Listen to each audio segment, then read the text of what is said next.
Hi everyone, and thank you for joining us on our last day of the week, TNT, a glorious sunny day here in Phuket. Hope things are great where you are as well. Now, follow-ups to stories yesterday. Let's go to Phuket, and from Phuket-go.com, a suspect arrested over shooting of a Russian man at Boat Avenue. And following the shooting of a 44-year-old Russian man yesterday, that was on Wednesday, at Boat Avenue in Cheung Chulai, a Kazakh man has been arrested by Phuket police for his alleged involvement. The suspect, known as Artur Legay, was taken into custody by immigration police at Phuket International Airport yesterday morning following extensive efforts to locate him. And preliminary questioning of the suspect revealed that he'd checked into a hotel in Cheung Chulai before Wednesday's shooting. Authorities are currently conducting further investigations to uncover more details about the motive behind the attack and any possible accomplices. Well, this story covered extensively in other Thai media. Let's see what else we can find out. And we go to Thai PBS World. Kazakh man in police custody over alleged shooting of Russian in Phuket. And we can see there the 4 bullet holes that were fired into that small Chinese EV. The suspect was apprehended by Thai police as he was trying to board a flight bound for Russia, according to the investigative commander of the Region 8 Provincial Police Bureau. Interesting that he was flying back to Russia, given that there are 4 or 5 flights every day direct from Phuket back to Kazakhstan. So I think we might hear more about that in the future. Riding a motorcycle, wearing gloves, a jacket, and with his face covered by a crash helmet and hood, a gunman approached a car being driven by the Russian national, which had stopped in front of a coffee shop. He fired several shots from a pistol at the person in the driver's seat, seriously injuring him. Police retraced the gunman's escape route using CCTV until they found a jacket, a pair of gloves, shoes and sunglasses abandoned at a spot near a housing estate. If he was wearing sunglasses and a helmet visor, I'm surprised he could see anything he was shooting at. The motorcycle allegedly used by the gunman was left at a resort. And this update from the PattayaNews.com, it's been reprinted from their sister publication, the PhuketExpress.com. And an update, Kazakhstani suspect in shooting of Russian man in Phuket, initially charged with overstaying. I mean, this guy, he was just having a really bad day. Interesting, if you have a look at the photo, it doesn't appear that he's being restrained in any way. His hands seem to be freely moving. Of course, there are plenty of police around. And down the bottom of that paragraph, at this stage, he's been charged with overstaying, and other potential charges like attempted murder are under investigation and review. And given that he's probably going to be spending a lot of time in a Thai jail, I think he's going to be overstaying his visa for a lot longer. And the suspect has not cooperated well in the questioning process, said police, and had requested to meet with the Kazakhstan embassy as he did not speak English or Thai. And the injured victim, a 44-year-old Russian national, is still being treated at a hospital, but according to doctors is out of the danger zone. And Mr. Dmitry was reportedly conscious, cognizant and talking, although not yet ready for an interview. So a lot of interest in that story. That's the latest we can find from most of the publications around Thailand, and of course we'll keep you up to date. Moving on to our next story now, and from the BangkokPost.com. 40 cops transferred over bribe stickers, high-ranking police ensnared in dragnet. Yesterday they used the word kin instead of family, now they're using dragnet. I think the Bangkok Post has got a new English editor or something. And the story says about 40 highway police allegedly involved in a scheme to take kickbacks from illegally overloaded trucks by issuing so-called bribe stickers will be transferred to inactive posts, which is what they do with naughty police here. Rather than putting them on leave without pay, they just send them to HQ and put them at a desk. And he said that the suspects were both commissioned and non-commissioned officers up to the rank of Lieutenant Colonel. Meanwhile, the Officer of the Inspector General said they're hoping to wrap up the probe within 15 days. And both legal action and disciplinary measures will be taken against any officers found to have been involved in the scheme. Well, the disciplinary measures don't seem to amount to much more than just being sent to their inactive posts. I think legal action is what people are looking for this time. And Mr. Wirot, who is the Move Forward Party member-elect who brought this to the attention of the police, expressed concern about how the police would handle such a case that impugns their reputation, for example, by using the truck drivers as scapegoats or trying to pin the blame on lorries being accidentally overweight, especially for those that broke the law by up to 200 kilograms. So 40 highway police now ensnared in that particular investigation. It looks like the only winners out of all that have been the brown paper bag manufacturers. A big thanks to our sponsor, 5 Star Marine. There's a link in the description under this video. It's sort of down there somewhere. If you'd like to find out more about 5 Star Marine, some of the places you can go, and a special deal for TNT viewers.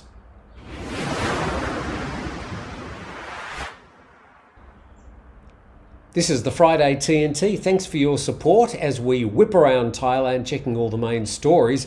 And we go to this story from Mail Online. It says, terrifying holiday warning every Aussie needs to read. Little known reason this woman fighting for life after an accident in Thailand is getting no money for her medical bills. And a fateful decision to relax with a few Long Island iced teas while on holiday in Thailand has changed a devastated Australian family's lives forever, with one woman's insurer refusing to pay her medical bills as she remains in a vegetative state in hospital. And pest control business owner Paul Enright is pleading for help to bring his wife, Kylie, who's 48, home from Thailand after a horrific accident left her with a catastrophic brain injury. And the Enright family from Singleton in New South Wales was shocked to find their travel insurance was invalidated, with the insurer claiming his partner had drunk too much alcohol before the fall, leaving them with $250,000 of medical bills. We assume, of course, that's Australian dollars. Moving on, the insurer's investigators used CCTV footage and the couple's bar tab showing 9 Long Island iced teas ordered to their room number to determine she could have a blood alcohol level of 0.35. Mr. Enright said that unbeknownst to us, this decision would change our lives forever. There's a picture there of Kylie with her daughter. Disturbing footage showing the grandmother stepping off a wooden plank, seemingly mistaking it for stairs, falling 50 centimetres and landing on her face. It was very disturbing footage. I really see no reason for that being republished by the Mail Online. But the family's now facing an enormous medical bill as their insurance provider won't cover costs due to an alcohol limit clause the Enrights were not aware of. Now, I bet most of you don't. I know I don't read the fine print on the insurance policy issued by the travel insurance provider. Perhaps we should. According to consumer website Choice, most travel insurance policies have an exclusion clause that covers alcohol and drug consumption. Typically, it will say something like, "We will not pay under any circumstances if you were under the influence of any intoxicating liquor or drugs, except a drug prescribed by your medical advisor and taken in accordance with their instructions." But like most people, the Enrights were not aware of the existence of such a clause in their insurance cover. Well, I suppose after having 9 Long Island teas, you're not really thinking too much about the fine print on your insurance policy. Ms. Enright's blood alcohol level was not tested. So if this family really wanted to contest this case, it doesn't look like there's any solid evidence that she was in fact drunk at the time. The couple's 3 adult children have all travelled to be with their mother in Thailand as the family struggles to find a way to bring her back to Australia. We need to get her back to Australia and back in the Australian medical system, where I think she can get the best care. Well, that last statement's just an assumption, but we do wish that family well. I hope she recovers. And that situation happened in Khao Lak, which is about 2 hours north of the island of Phuket. And we go to our next story now, to the BangkokPost.com. Isuzu denies plans to move plant to Indonesia. And the Japanese automaker Isuzu Motors yesterday said it was not planning to move a factory from Thailand to Indonesia. An Isuzu spokesman said, while our company continues to focus on Indonesia as a major market, there are no plans to relocate a Thai factory to Indonesia. The company has made no announcement on the issue. Now, Isuzu in Thailand is the 3rd largest car manufacturer in regards to sales in Thailand anyway. The Indonesian industry minister had said on Wednesday that Isuzu planned to move a factory and could start production as early as next year. A ministry spokesperson, that would be an Indonesian ministry spokesperson, yesterday did not immediately respond to a request for comment on the denial from Isuzu, which already has a factory in Indonesia. Isuzu operates 2 factories in Thailand, employing about 6,000 people.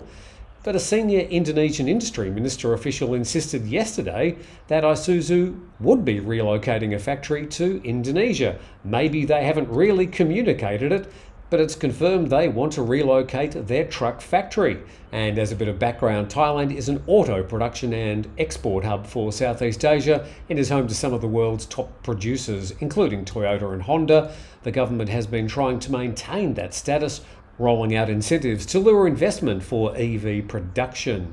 Indonesian minister says something one minute, then the next minute the shares start dropping. People have to be very careful what they say given the speed of social media in spreading news, fake or otherwise. Here we go to The Nation now. In this story, Thailand says Chinese surge could push foreign tourists to 30 million this year. And I should mention The Nation is nationthailand.com. And tourism revenue for 2023 is on track to reach 2.38 trillion baht, or about 80% of the 3 trillion baht recorded back in 2019. That was the last year of full tourism here in Thailand, where the numbers reached 40 million international visitors. And in May alone, nearly 2 million foreigners entered Thailand, led by visits from Malaysia, followed by China, India, South Korea and Laos. Now, as we've said often, those visitors from Malaysia and Laos being bordering countries with Thailand, the TAT don't differentiate between just day traders or people slipping across the border to buy a cup of sugar with actual tourists from those countries. Now, the national hotel occupancy rate in the first 5 months was 70%. So we hear these occupancy numbers touted often. I don't question them necessarily, but I would like to know how they actually collect them, given that they'd have to literally ring a number or a large sample of hotels and say, hey, what's your occupancy rate? And they're just relying on the GMs, who are probably pumping up their stakes, to give them, well, probably inflated occupancy numbers.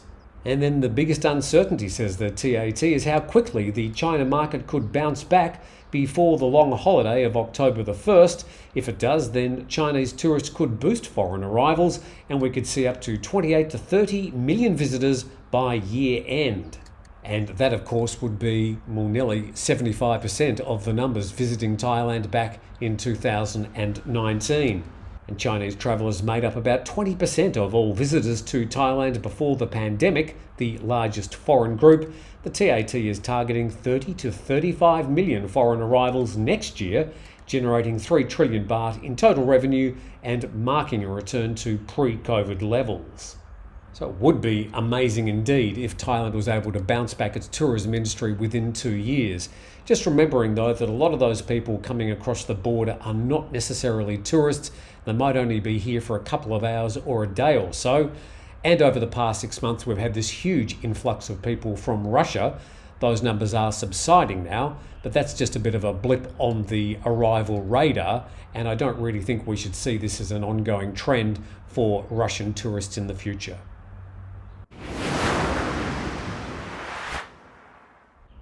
A very hot and steamy end of the week here in Phuket. The sun's streaming through, as you can see through the windows. ThaiPBSWorld.com reporting that dengue fever is on the rise, more elderly people being infected. Now, this dengue fever is just an ongoing situation here in Thailand. Now, if you do take precautions, and I'll put a link in the description of 10 tips to avoid dengue fever, they're certainly worth just keeping in mind when you are visiting the land of smiles. And the story says dengue fever cases are steadily rising, and not only among children. 18,000 elderly people have caught the disease in the first 5 months of this year. And the doctor says the change of weather conditions induced by the El Niño phenomenon will increase dengue cases, which may persist for over 2 years, as he emphasised the need for research, treatment and prevention to contain the disease and protect lives. And according to the Disease Control Department, 15 fatalities have been reported from just over 18,000 dengue cases during the first 5 months of this year. Most cases are being found in Trat, Nan, Chantaburi, Mae Hong Son and Rayong provinces. And just noting that a few of those provinces are on that southeast coast of Thailand. And Dr. Tongchai advised people who think they may have caught dengue fever to see a doctor immediately and to avoid taking aspirin, ibuprofen or diclofenac, which may cause internal bleeding. So some of those drugs act as anti-inflammatories, and I think when people sort of get the cramps and the muscle aches from dengue fever would run perhaps to some of those drugs. But some people have very few side effects from dengue, but other people get very sick indeed. And for the elderly, it can be quite dangerous. So do seek medical attention if you think you've got dengue fever. And moving to our next story from the PattayaNews.com, Pattaya residents sick of teenagers performing obscene acts on public beach. And there's a photo of a man who's pointing to the area where they're having sex, and it looks like he's got his camera ready just in case they do it again.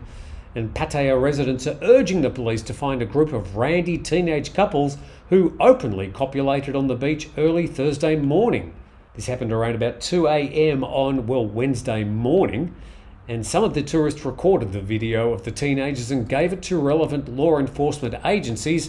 And I imagine they're checking that evidence often and in detail. And the whole naughty act lasted for about 3 minutes, according to the footage. Oh, to be 18 years old again. According to the tourists, they said relevant authorities should take action against those involved in this incident, as it was illegal and greatly tarnished the image of Pattaya as a world-renowned tourist destination. And Mr. Somchai Sunnarun, a 62-year-old security officer, said yesterday's incident was distressing and that police should take serious action. And yes, I think teenagers there are probably much better locations to test out your hormones. Sex and sand don't usually mix well together. And with that, we thank you very much for watching today. I'm going to go and change my shirt, throw this one in the wash, have a shower myself. Hope you have a fantastic Friday. Tomorrow we've got the latest edition of stories about our resort. Indeed, we'll be naming the resort in tomorrow's episode. And on Sunday, we've got Grumpy Old Men with myself and Steve Ross. Thanks for watching today. Have a great weekend if we don't see you before. And we'll catch you Monday with the next TNT.